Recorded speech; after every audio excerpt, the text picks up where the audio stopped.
Senator from Florence. Thank you, Mr. President. Number 46, it's obviously the number I wear, so I am newest to the Senate, and I don't come to the well often, usually for introductions. But as I've sat here and I've listened to this, and I have so much respect for the senators who have spoken on the amendments, on the bills. I respect the passion. I respect the intensity. I respect the emotion behind it. I especially appreciate the balance between dueling needs, dueling positions. Obviously, the women in this room have a lot to say. I've got my wife. My wife is here. She's here most days with me. After 27 years, there's no one I hold in higher regard. I've got a daughter, my mom, my sister. I love and I appreciate, I respect and I revere women. Men, I've heard men be brought up. We're there during the pregnation process. We help get you pregnant. So we have an interest in this as well. We don't carry the babies, but I respect that men have a need here, that the men have a position. And as senators, we have positions. The one position I don't hear talked about often, though, is the baby. And I'm going to briefly, because I'm not going to be here long, I'm going to speak for the baby.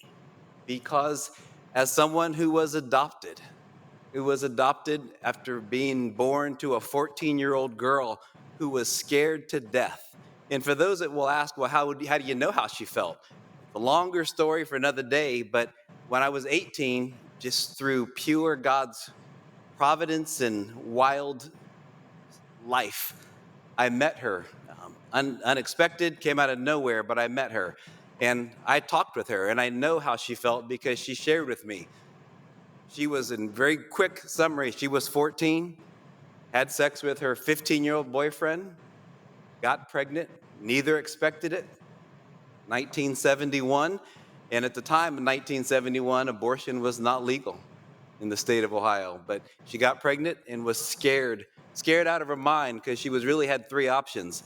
The first option was give birth to the baby, but she was told by her parents, you will not bring a baby home to this house.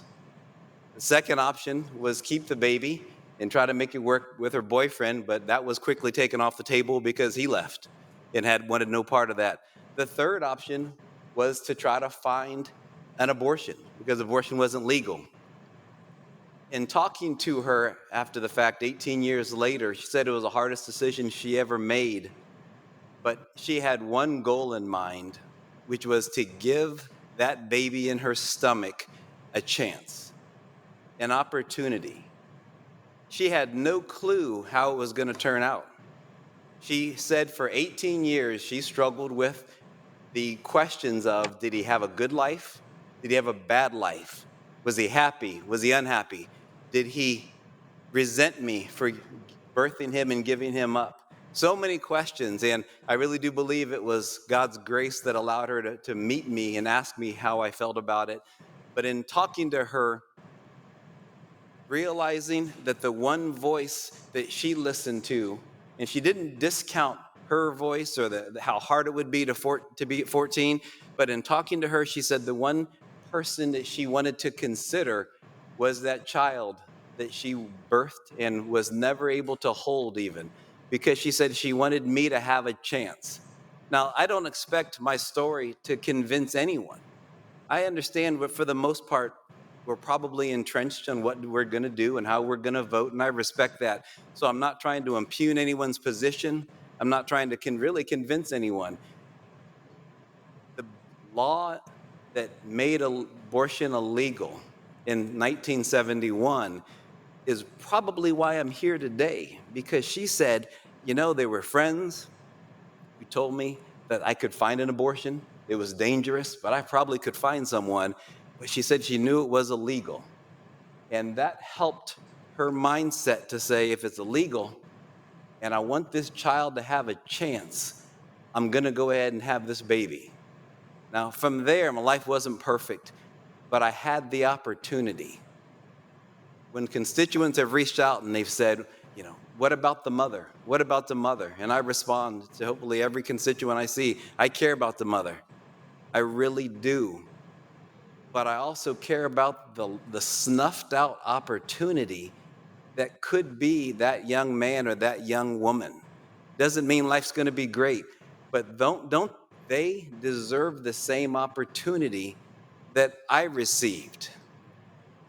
And when I tell the constituents that I vote for pro-life legislation, it is in no way an indictment or demeaning or taking away or trying to disparage the challenging position that women are in when they're pregnant and then have an unwanted pregnancy.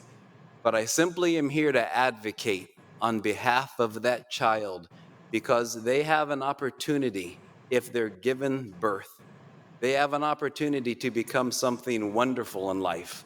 And as I vote pro-life, I ask those here in the chamber to also consider the opportunity of that child because they are a component that we're not talking about enough, in my opinion. That's all, Mr. President. Senator